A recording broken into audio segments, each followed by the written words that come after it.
Okay, I might get us started. Thank you so much for joining us today for our Pathways and Scholarships workshop.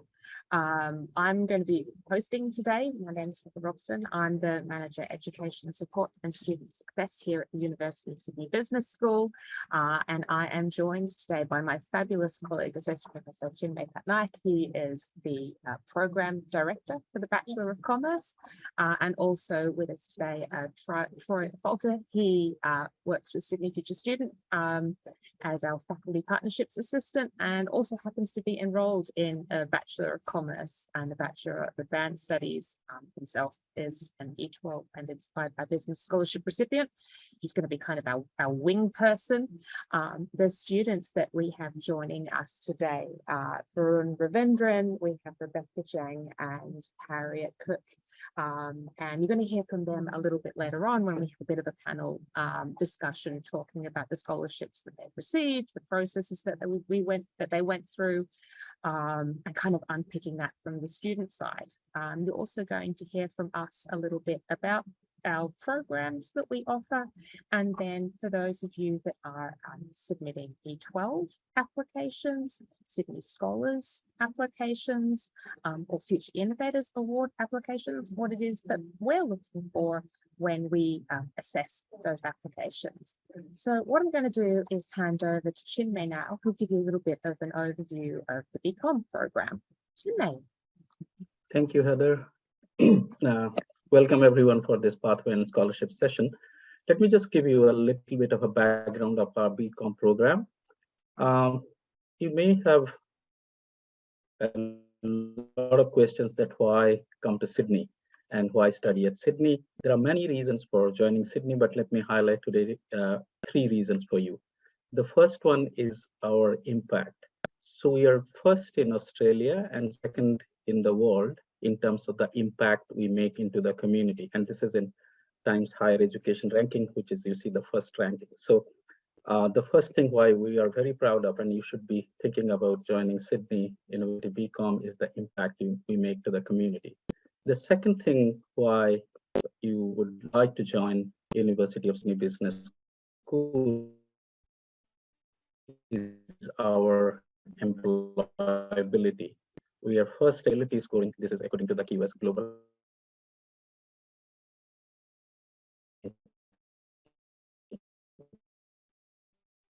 Chinmay's internet seems to be acting out a little bit. So the third one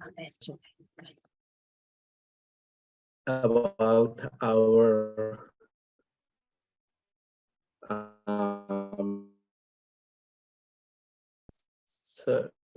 sorry, can you hear me? It's a bit patchy, but you've just come through a lot clearer just now. Okay. I don't know what. Can you hear me now? Yes, you're up to that third point about triple accreditation. Yeah, apologies for the. Okay, so there are 3 major accreditation bodies which provide accreditation to business schools and rank them whether they're good business school or bad business school, right?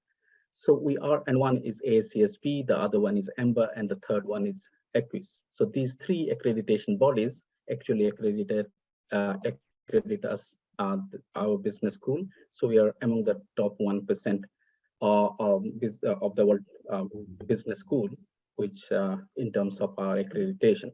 Now let me just go to the second point I was making you in terms of our employability.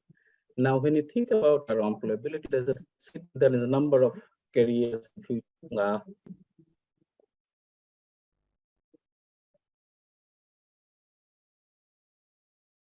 A number of, I don't know why suddenly this is happening. It was all going well. Anyway, so you have a lot of opportunity outside when you are going to work. These are starting from all the big firms which you see in your screen, Amazon, Allianz, and KPMG and Deloitte. So there's a lot of opportunities out there for you when you graduate. Now we have a number of programs in our undergraduate BCom portfolio. Some of them are just purely BCom, and then some of them are combined degrees. Now, the first row, if you look at it, is our Bachelor of Commerce program, which is of 3 years length. In this program, you can have two majors. Majors are basically specializations. Say, for example, you want to specialize on marketing or finance. So this is of 3 years duration. And the second row, and then the ATAR or the guaranteed ATAR is 96 into this program. The second program we have is a 4 years duration, which is Bachelor of Commerce and Advanced Studies. The length, if you take this program, if you do this program, then you need to do two majors. So you can't do one major and one minor. You need to do two majors. Then we have a stream of Bachelor of Commerce and Advanced Studies, which is called the DL Scholar Scheme, which is the entry requirement is slightly higher. And then, but if you are part of this stream or the DL program, then you get some additional programs such as you have mentorship, you have scholarships, and you have accelerated learning options. Then we have our two combined program, Bachelor of Commerce with Bachelor of Advanced Computing or Engineering, or Bachelor of Commerce and Laws. And you can see the published ATAR and the duration of courses here. Now, let me just again come back to you after this program that what we do very well in the business school. Is that you do not only learn in the classroom environment. What you do is that learn with the companies through different kind of programs. So one is our flagship is our IPP or Industry Placement Program, which is basically you go and work in as an intern, you do an internship with a company, which I'll speak to you sometime in the next slide. And then you have our Global Exchange Program. We have the world's largest mobility program, Australia's largest mobility program, and we have over 250 partners, international partners, where you can do your global exchanges. Can you go to the next slide, Heather, please? And let me just talk about, this is what probably every student actually look for in our business school. It's our Industry Placement Program, which is an internship program, where basically you work with a company as part of your in the semester or during your summer and winter break, and you can earn credit. So it is an in-curricular internship program which can you count towards your credit. And this can be in one of the major companies, which I showed the slide, my second slides before. And we have the internship opportunities available through them, or you may want to actually self-source and do it by yourself, that I want to go and then find my own partner and do my internship there. Obviously there are some checks and balances, but you can do that as well. And this is how we basically prepare our students for the workforce, and that's why you see our ranking in terms of the impact we make for the community and the employability. I'll hand it over to Heather, and my apologies for the internet. I know that I was cutting off, but I'll be happy to answer any questions you may have. Wonderful. Thank you so much for that, Chinmay. So what I'm going to do is start taking you through some of the business school scholarships that we have on offer. So there's opportunities for financial support throughout the degree. We've got, in the first instance, commencing scholarships. So those are broken into really two main categories. The ones that are related to dedicated entry schemes, and in particular E12. And then our other group of scholarships come through Sydney Scholars and faculty scholarships. So this is one of the reasons why we've got this webinar on for you today, is for those of you who are wanting to sharpen up your E12 applications. It's particularly worthwhile doing that because from the E12 applications, we're drawing a number of additional scholarships. And then equally from your Sydney Scholars applications, we're screening those for other faculty scholarships. Then there's other scholarships that are available to you once you're here. So there's mobility scholarships, and that was something that Sinead had talked about before. If you're going on exchange or short-term study abroad, there's scholarships available to you there. Also, for students participating in the industry placement program, we've got scholarships. And then we've also got what I'm going to call special interest ones. And that's where industry has come to us and said, hey, we'd like to partner up with you. We're looking for students who've got a really strong interest in finance, and then perhaps they've received a scholarship in their second year, participate in an internship, and then receive a scholarship for their third year as well. And that's going to be related to students' field of study. And then also we've got a large number of honours scholarships available for students who go on and do honours with us in their fourth year.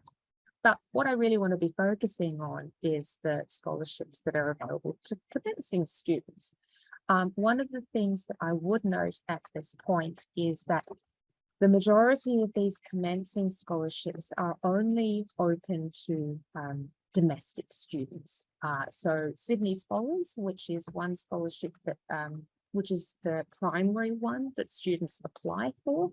That one is open to students who complete grade 12 onshore and are international students, but the rest of the scholarships are focused on domestic recipients. Okay, so I'll just give a brief overview of the E12 scheme. It's an early offer scheme that removes the focus from it just being on ATAR alone. We're also looking at the whole of students' applications.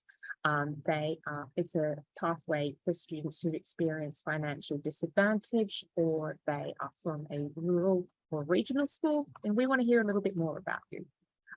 This scholarship gives you $5,950 for your first year. It drops the ATAR down to 85. If you take a mobility opportunity, the scholarship that is available to you is valued at $5,000.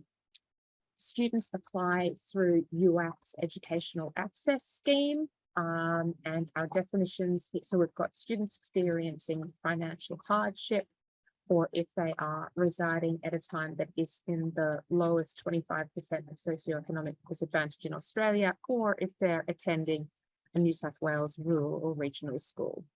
Those of you who have looked at this pathway are probably mindful that the deadline for that is the 15th of September. So what I figure you're probably doing is just looking at putting your finishing touches on your application at this point.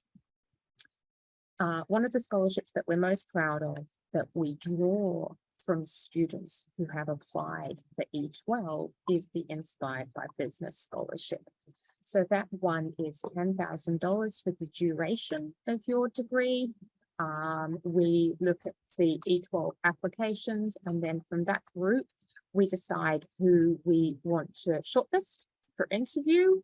We go through an interview process, and Rebecca might be able to tell you a little bit about that later on in the session, because she has received the Inspired by Business Scholarship.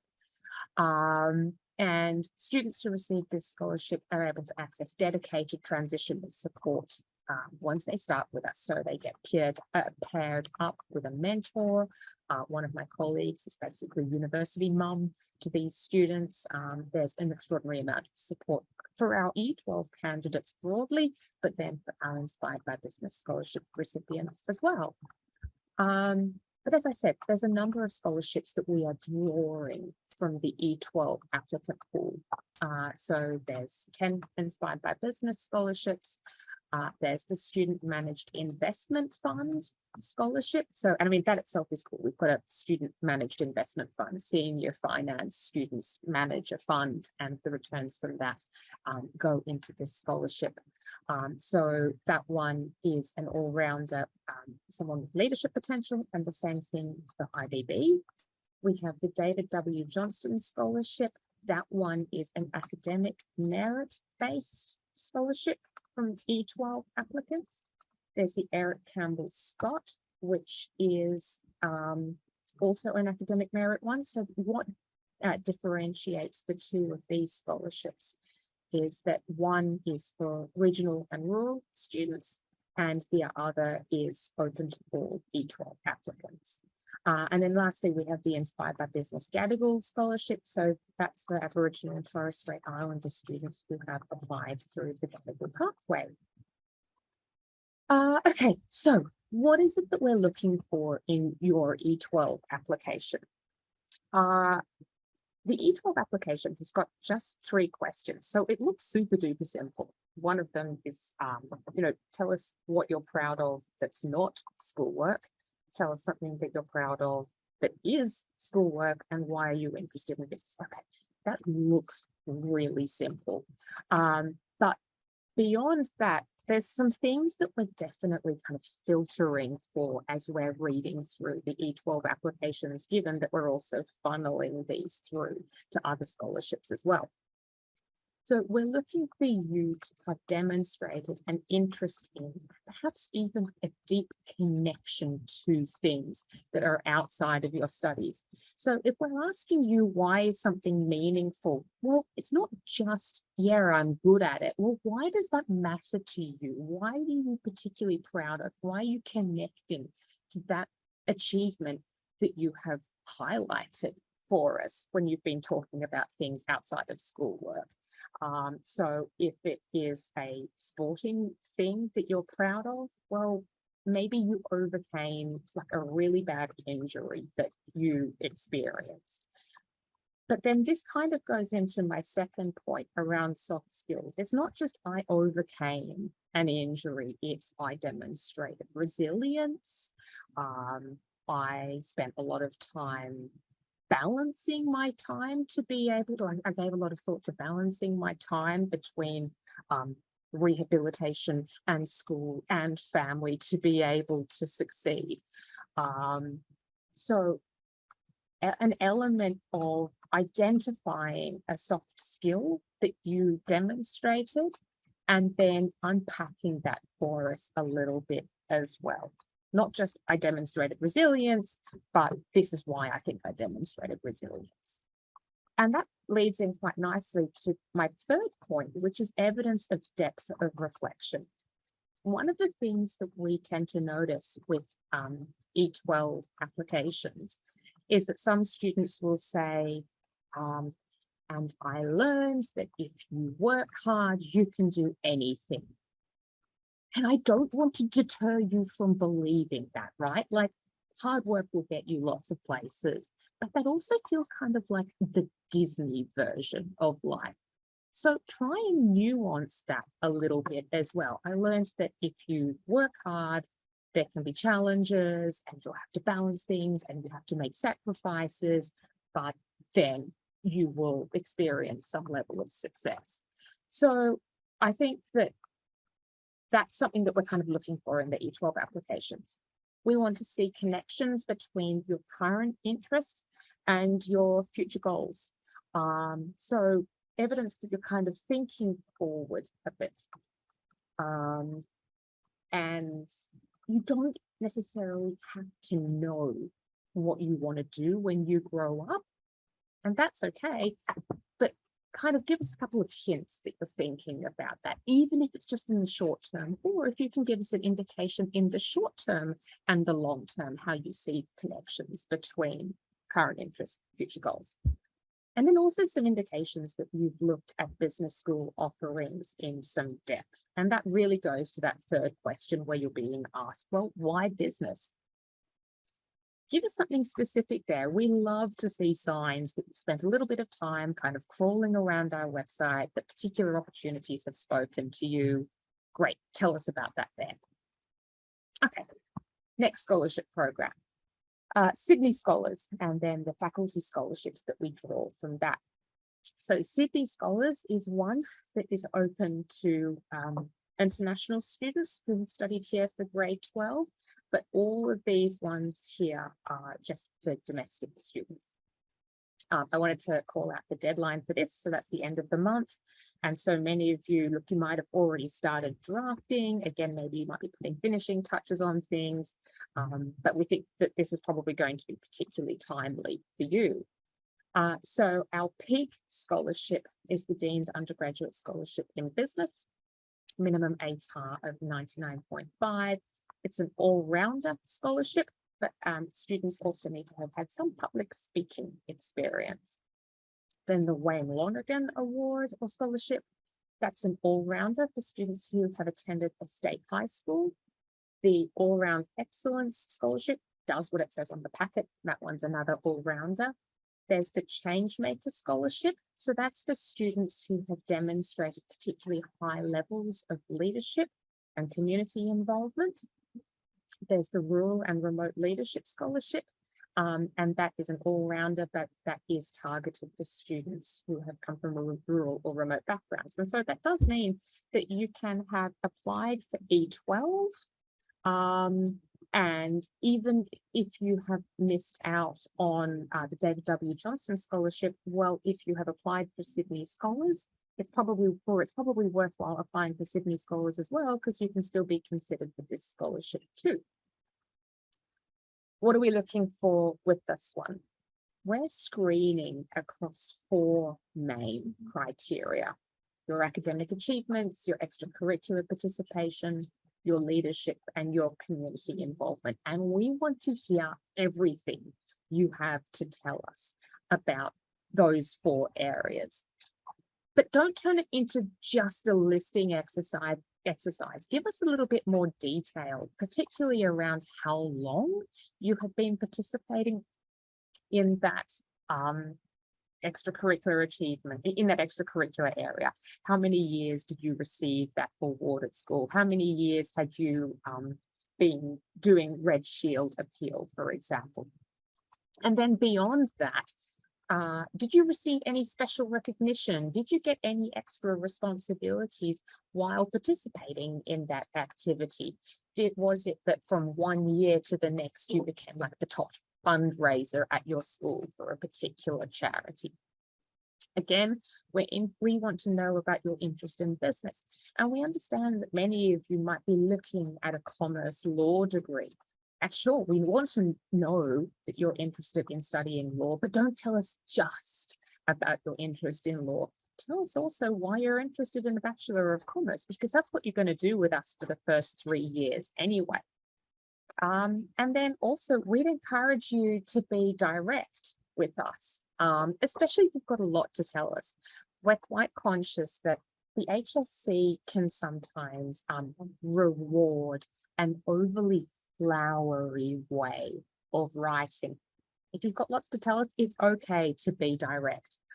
At the same time, we like to see a bit of personality in there as well. And I think that was something that really stood out in Harriet's application when we were looking through our Dean's Undergraduate Scholarship recipients who it was that we wanted to interview.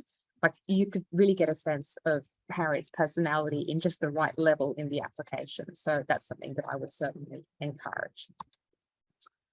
Next, we have the Future Innovators Award. So that is something that is available just to Year 12 students.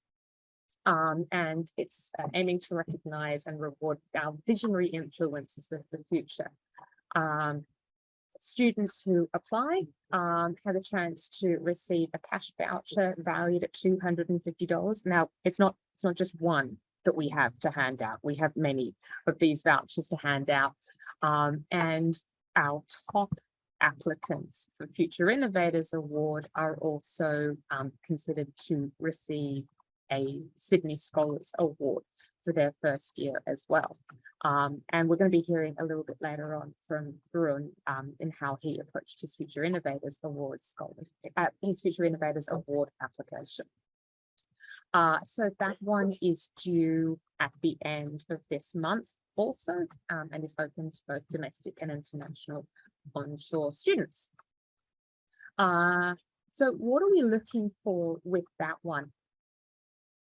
This particular scheme is one where we're really looking for how closely you are answering the question.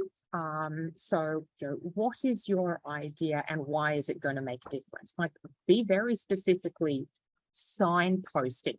My idea is, here's why I think it's going to make a difference.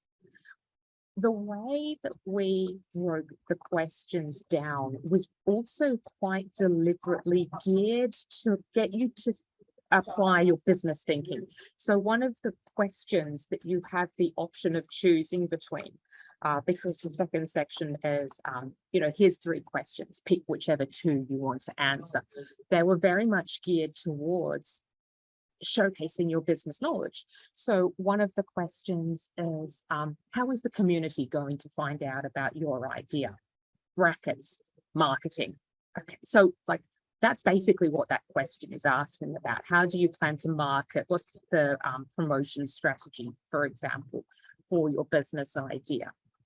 And so that by really closely answering the questions, and I know it's obvious, but sometimes we find that students answer the question that they want it to be, not the question that it actually is. Answer the question that it is. We're looking for both business thinking and community impact. So throughout your answers, try and balance the 2 of them, because what this award and what this line of questioning is basically going down the line of is saying it doesn't have to be business or community. It can be both. So try to balance that in your responses. And then we're also looking for how specifically you are drilling down.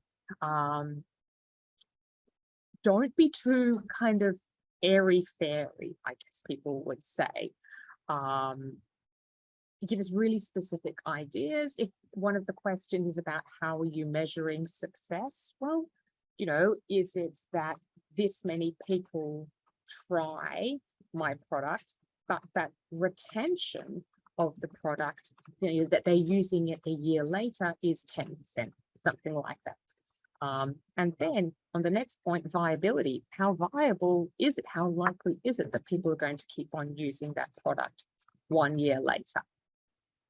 Okay, so at this point, I am going to move over to our panel discussion. I have got a series of questions for our fabulous student panelists. But what I'm also going to do, we've got the chat open. So if there's questions that you've got, what I might do is whip through my questions and then we can turn to any questions that you've got along the way. What I'll do, so we've got Varun. He received the Future Innovators Award. We have Rebecca, who also received the Future Innovators Award, but also E12 and IBB. And Harriet, who received the Dean's Undergraduate Scholarship in Business.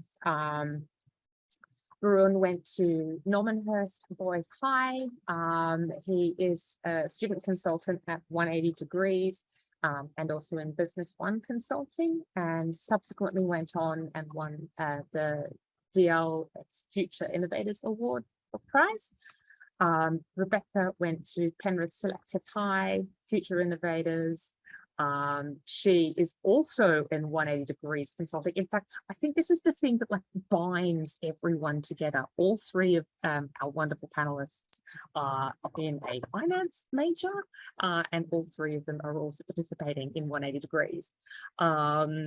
Rebecca has participated in the business practicum with work integrated learning. So we've got the industry placement program that Chinmay talked about earlier, and then we've also got the business practicum. And then Harriet is in her first year with us also, and went to Kincoppel, received Sydney Scholars and Dean's Undergraduate, and as I said, participating in 180 Degrees. Okay, what I might do, Varun, I'll kick off with you. What was it that motivated you to apply for Future Innovators? Yeah, it's a good question. I think the main thing that sort of motivated me was some of my favorite subjects in high school were definitely business studies and economics. And I definitely saw myself going down the path of doing commerce, especially at UCID. And it was a new sort of program run by the university. I think it was the first year at the time. And we got an email that was sent specifically to our school, which was lucky enough to invite us over to apply for this program. And I think the main reason that I was really interested in it compared to other programs was that it really focused on your business knowledge. So as opposed to other applications like Sydney Scholars and other scholarship applications that you would have heard about today, the main thing about Future Innovators is it's really about how well you can think as a business person and how well you can propose an idea that could effectively solve a social problem. And that was something that really excited me and really made me want to apply for the program, especially because it was, in its first year of running. Thanks, Varun. Rebecca, what prompted you to apply for, let's go with Future Innovators first and then also E12. So in terms of Future Innovators, I think it was kind of the same for me. Like I was personally really interested in like entrepreneurship and innovation in high school. And then I was kind of also that social sciences kid. So like I did business studies, economics, like all that. I was like the social sciences person. So I was pretty much like excited and like interested about anything related to business, I guess. Yeah, I guess you could put it that way. And then for E12 and IBB, I think the important thing from that was that for E12, they cared honestly more about your ATAR. The university wanted to know more about you as the individual. And so it wasn't just about like achieving that 99.95 ATAR. It was about who you were, what else could you do outside of school, volunteering, extracurricular, any like cool achievements, any experience, all that. So that was something really important. And when I heard about E12, I just know I had to apply. Like I had to. Thanks, Rebecca. And Harriet, what led you to apply for Sydney Scholars? I didn't really know about Sydney Scholars until I was actually like collating a resume in year 11, and I was reading on some like example resumes like Sydney Scholars and then other scholarships, and I thought it like sounded prestigious and quite fancy, so I went and had a bit of a squiz when I was in year 12, and that's how I found it. And then I was obviously just really interested in business. I know in my application, which maybe is the personality part you're talking about, I was talking about how we did an ASX share simulator game in school, and that's when I sort of took interest in investing and sort of like equities and stuff. And then I saw the Dean's undergraduate scholarship in business, and I thought I may as well give it a crack. And yeah, that's how I came to it. Okay, I might stay with you for my next question, which was, tell us a little about your process. I mean, it sounds like it was kind of organic to begin with, given that you kind of stumbled across it in the first place. Yeah, so I mean, luckily I stumbled upon it. But so my process in terms of actually writing the application is I'm one of those people who just writes like not a bad quality first draft, but I like to just get everything on the page before I like refine it. So I put sort of dot points under each question when I was answering the questions for it. And then I would sort of write it out. And that whole thing about being direct and not fluffy was a big thing for me. I wanted to get as much information across as I could. So I did that. And also being really specific with my examples. Like I would talk about a specific example, not just like, oh, I'm a really hard worker, or like I really like doing this. I would give cite an example. So my process was sort of brainstorm what I would write for each question. Then I would sort of write out and then come back in a few days and have a look. Rebecca, I'll ask you to jump in as well. And at this point, I might say, Varun, Rebecca, Harriet, feel free to like unmute and also chat, like kind of jump in over each other as well, because I'd love for this to be like a free-flowing discussion. Rebecca, what was your process for E12? For E12, I think definitely like Harriet, I started by like planning out kind of what I wanted under each question. So writing everything kind of in points as well, like not essentially like full sentences, but in points. And then obviously afterwards, converting it into actual sentences and creating like a draft of my response as well. And then after that, really important, which I think as well, like to actually refine and to edit your response and polish it up. Because firstly, there is a word limit, which I struggled with. I kept writing over the word limit. And I found that at the very end, I had to cut down as well. So keep in mind that. And I think definitely you want to be concise and you want to be able to get your main points across. And then I think also in terms of like answering the question, you want to actually answer the question properly rather than just putting like a whole lot of information onto your application. Like, yeah, for sure. Agree. Yeah, I might just jump in there. I think something that's really important to mention, as Rebecca and Harriet both sort of alluded to, is it's really good to start with a plan of what you want to talk about before you actually start writing. Because oftentimes you can find if you don't plan it out, you just sort of write a massive brain dump that doesn't really sound coherent or make sense. So I definitely recommend to everyone who's applying, just do a short list of dot points of key events you want to talk about. So for example, for me, I really want to talk about sort of my sporting experience and my cricket experience, that sort of thing. So that was one of the points I wanted to talk about. I also want to talk about extracurricular things like being a prefect. So I'll just sort of jot them down under each question I thought that were relevant for, and make sure that I included them as examples and was really specific and direct with it, as Harriet and Heather mentioned previously. And I think something else that's really important, especially in these sort of long-winded sort of situational behavioral questions, is try and make use of frameworks. I'm not sure if you guys have heard of something called STAR. It's pretty much the classic scholarship writing framework. You've got your situation, your task, your action, and your response.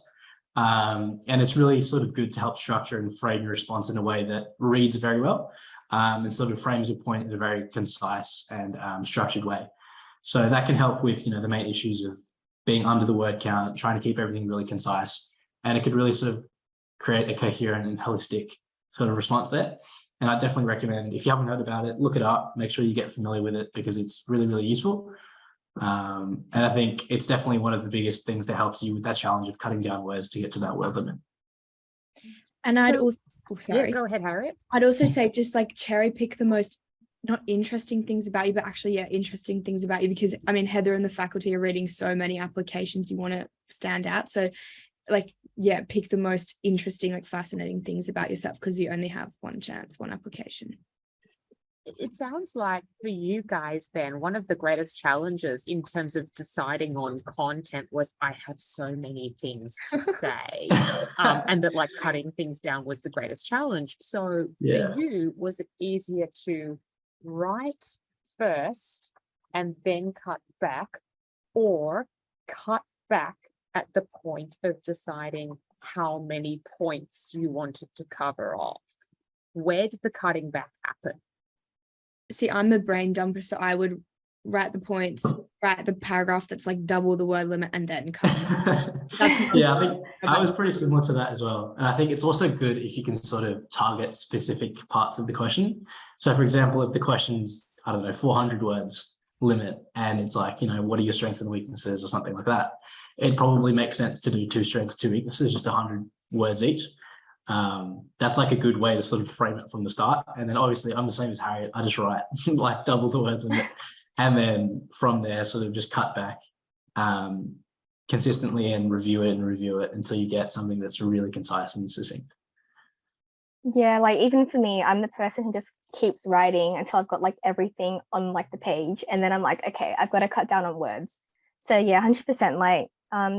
You have to keep that in mind, and then try and be clear and concise and get your main points across. Obviously, as Harriet said, put in your interesting things, but I guess things that also relate to business, because we're trying to show that interest. Yeah.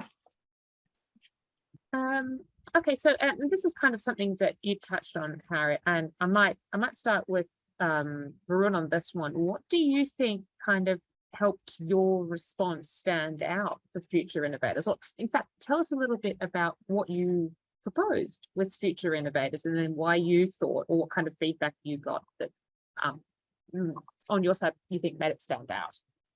Yeah, sure. So I think obviously the main question with the Future Innovators is about, you got to design a creative and innovative business solution to some form of social problem. And I think something that really helps my application potentially stand out, and some feedback that I've gotten when I presented it at the showcase with the DL and Future Innovators, was that it's really important to tell a story. And what I mean by that is it's important to have sort of a logical and really nice flow throughout your response. So for example, it's not a good idea to just sort of start with your solution, be all right, look, this is, my business solution, this is why it's great, and that's it. It's really sort of nice if you go, okay, so here's the context, we're living in a pandemic era, people are in lockdowns, and my social problem that I found out through the lockdown, and what I used in my example, was about homelessness and food security. So I would sort of say, okay, look, during lockdowns, people would turn to food delivery platforms like Uber Eats, Menulog, Deliveroo, those kinds of platforms, especially because they couldn't dine out and eat in restaurants. And from there, I sort of thought about, okay, on a daily basis, people are ordering through these programs. So how can we turn that into an avenue for social impact? So my solution was actually an in-app extension to these platforms, where you could sort of, while you're ordering your food, donate a meal to charity as well. And it would sort of be partnered with Homelessness New South Wales and other businesses who sort of reach out to these disadvantaged communities. and would allow you to sort of donate a meal as you ordered your own meal. And that sort of organically came from the fact that, we were in a pandemic era, everyone was ordering online. And that storytelling of coming from, this is the context, this is how you get the problem, and this is how my solution targets that problem, is something that I think really helped my application, and was something that really helped me to ultimately go on to do the competition and be fortunate enough to win it. So I think I'll definitely emphasize, if there's one thing that you get out of that application for future innovators, is to really tell a coherent story. Storytelling point is really great. Thank you for that, Varun. Rebecca, do you recall any stories that you had kind of embedded into either your E12 application, or perhaps when it came to interview, either any storytelling that you did, or what do you think helped you stand out? Yeah, I think the whole storytelling concept, like definitely for my E12 and my interview for my IBB as well. I think from memory, one of the questions was like talking about like, I think a time of adversity or something that was challenging, and then what you kind of learned from that. And then the following question that followed that was, how did that thing that you learned from that moment of adversity apply to you and your current situation? And I think from that, you can kind of see like the whole storytelling, like you're in a situation, what have you kind of learned?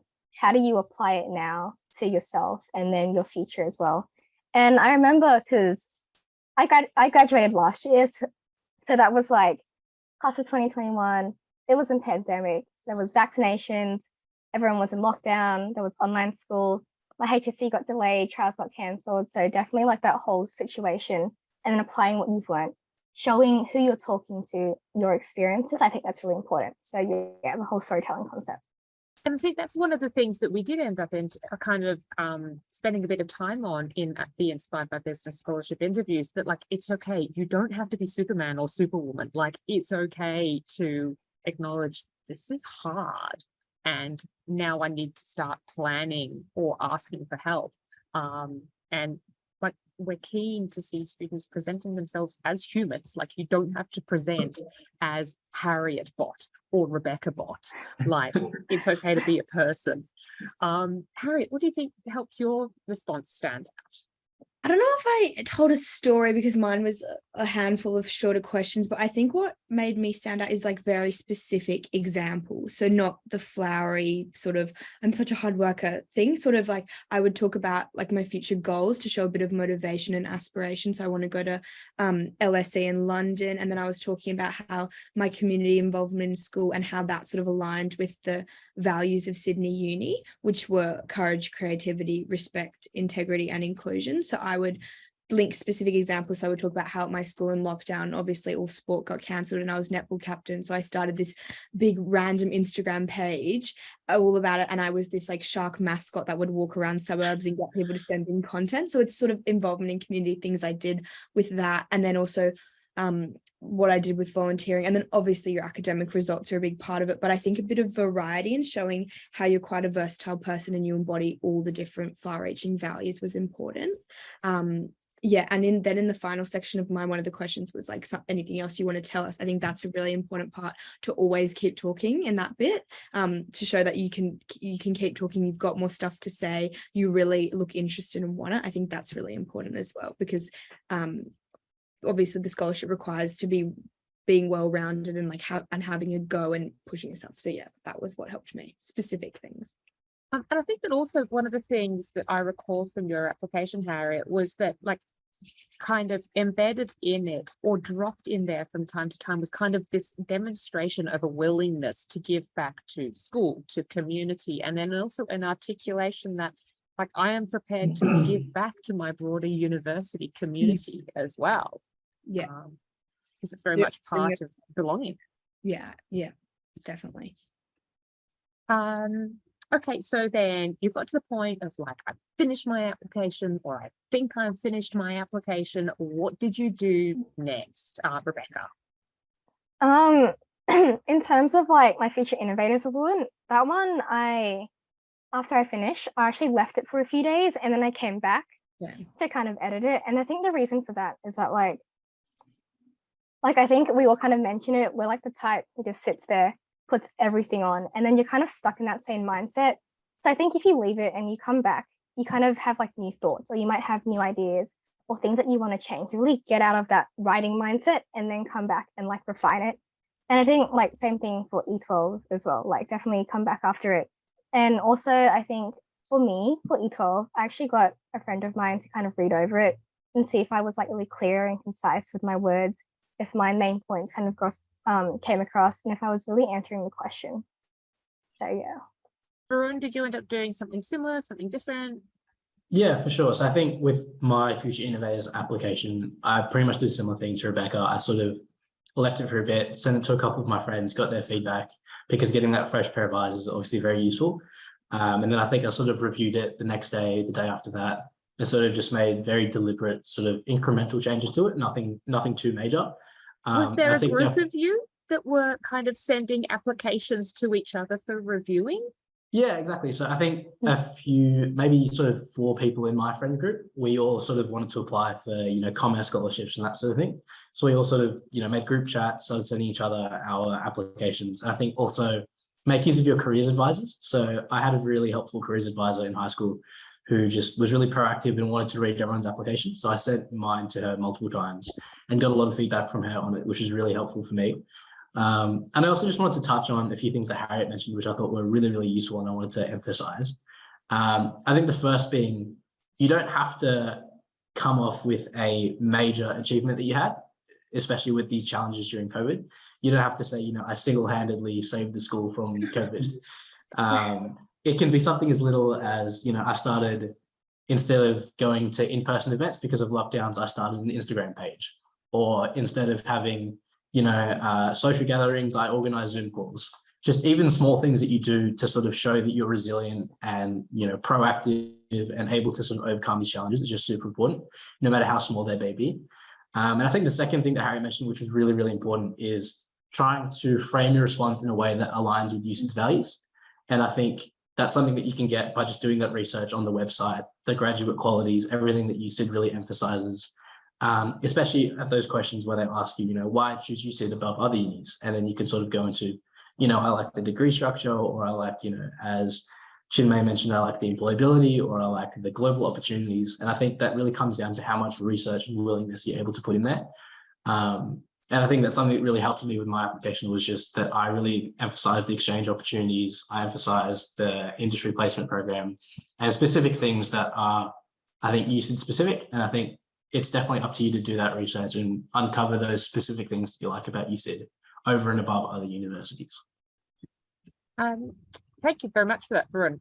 I've got one last question, which is a little bit unscheduled, but one that I think Rebecca and Harriet would, I'd really like, I think the audience might be interested in, given that I have touched on the fact that some of our scholarships have got an interview component. How did you feel about that interview? How did you prep for it? How did you get yourself in the zone? Harriet, did you want to kick off? Sure. Oh gosh, it was so long ago, January. I reread my application a bit, and then I added I was thinking about what I had done since I'd submitted the application in September, but a lot of that was studying because we were in the HSC. So I reread the application, familiarized myself, and I sort of was just like, I'm just going to go in and be myself. Whatever question, I'll say what I'm thinking. I didn't want to plan responses. I was just going to be myself. And I know that's such like a not cringe, but like, no, you can say cringe. It's okay. I really think they're looking for an individual. You don't need to be some stock standard person. Like, they want someone who's more like nuanced, or like has an idea of what they want and is confident in who they are. So I didn't really do anything but read the application again, anything I'd done since. Yeah. Sorry, that's not helpful. No, that was great. Rebecca, I'm going to ask you, and then Chinmay, as someone who has sat in on IBB interviews and Dean's undergrad, I'm going to get you to finish off. But Rebecca, how did you prep up for IBB? I think it was pretty similar for me. Like for the interview, I kind of went over my E12 application again, seeing what I wrote. And then also, I think like that was about it in terms of prep. I didn't really like do any intense research or anything, because I think for the interview, firstly, the 2 people who do interview, they're very nice. They're very funny as well. So I don't think there's a need to be scared. And then they're really just there to know more about you, who you are, see your interests and like your goals, and then like see if you're like a fit kind of for like this whole IBB thing. And then like it was really casual and very nice interview. So I think for everyone who does get to that point, like that process, to just be confident and to be yourself. Like your interviewers are very nice, and yeah, it's going to be like a casual talk. So yeah. I actually, oh, sorry. No, go ahead, Harriet, please. Okay, I have thought of something now. I had a few other interviews that I'd done just for other like other uni scholarships and stuff at the time. And I actually think that really helped, like having prep in interviews before, but that's harder to do if you're only applying to one place. But even like year 12 interviews and stuff was helpful. You could also like Google a few like interview questions for like in like jobs and stuff, just so you know, because some of the questions are more like philosophical, they're not really about you. Sometimes it's how you think. So if you could like maybe Google, like maybe that's a bit of a cheat, but I like knowledge is power. So anytime even your brain is subconsciously thinking about an answer to a philosophical question, that could also help. I'm just remembering that. Yeah, and I think also just jumping in, it's also helpful to do mock interviews. So I think a lot of careers advisors and with your friends, you can just do sort of a fake interview where you ask each other questions, stuff like that, which is really helpful to sort of tailor you for that sort of interview environment. Thanks, Jordan. Chinmay, close us out. What, like, as I said, you've sat on interview panels for scholarships. What are you looking for? So, everyone has actually told us, and I endorse everyone, and the very reason that they have been successful is because of their stories. And this is what I'll just say.